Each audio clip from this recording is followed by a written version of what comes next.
O link aí posicionado, produção.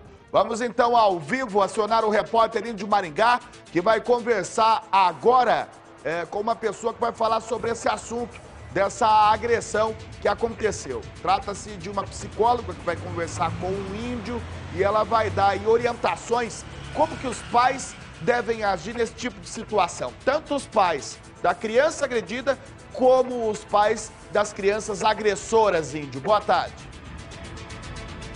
Muito boa tarde a você, Eduardo Santos. Boa tarde a todos que acompanham o Tribuna da Massa. É isso mesmo, Eduardo. Nós vamos conversar agora com a psicóloga infantil, a doutora Uehara, que está aqui.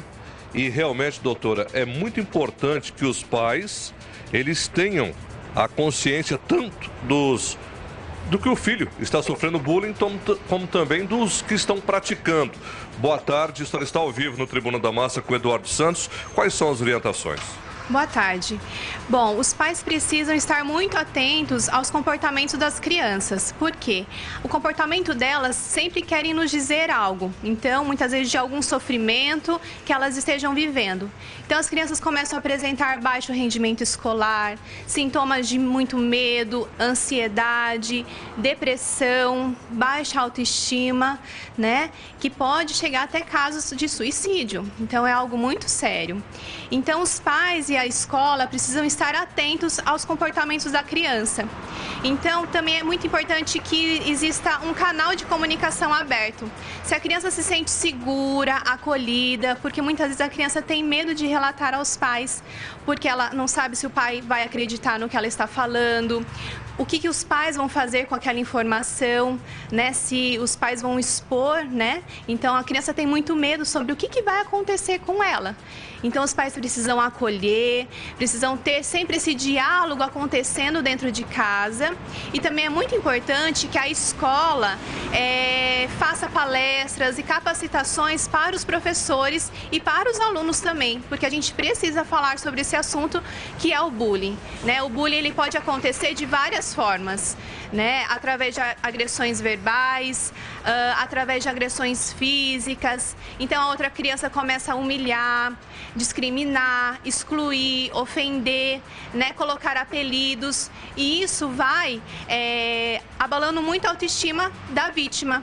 E normalmente essa vítima, ela tem algumas características, né? São crianças mais isoladas, mais frágeis, né? Não são tão socializadas, né? E aí os agressores muitas vezes pegam alguma característica física da criança, se usa óculos, a altura, o peso, alguma característica da criança e pega isso como um alvo para agredir, para ofender, para humilhar, para discriminar.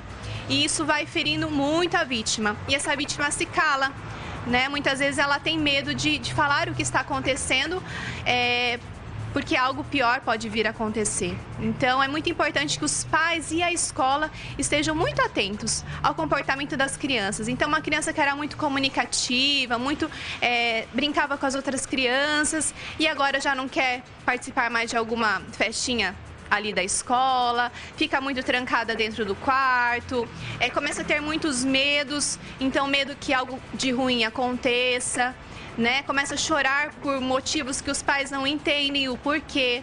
Então, esses comportamentos vão nos dando sinais de sofrimento emocional que essa criança pode estar sofrendo. Mas também é muito importante a gente pensar no agressor. Porque esse agressor, ele também precisa de um olhar e também precisa de um cuidado psicológico. Porque o agressor, ele também tem algumas características. Então, normalmente são crianças ou adolescentes que têm dificuldades para lidar com as regras, com os limites, com os relacionamentos, né? E eles se defendem de uma fragilidade. Então, eu atacando o outro, eu ofendendo o outro, eu me protejo e não deixo as outras pessoas perceberem a minha fragilidade, né? Então, é importante, segundo o que a senhora disse, que os pais conversem com os filhos, que quando os filhos forem vítimas do bullying, que não tenham medo de contar. Sim, então, e além de ter essa comunicação, atenção, esse acolhimento da criança, em muitos casos é importante um acompanhamento psicológico depois, porque a gente precisa reconstruir a vida dessa criança, reconstruir a autoestima dessa criança, a confiança dela, a segurança, porque as crianças chegam com muito sofrimento aqui no consultório que eu recebo, né? E o agressor também precisa de ajuda psicológica, ele também precisa ser acompanhado. Então, tanto a vítima quanto o agressor precisam de um acompanhamento, de um auxílio psicológico. Olha, tá aí, Eduardo, uma profissional da saúde, né? Explicando em detalhes como os pais devem proceder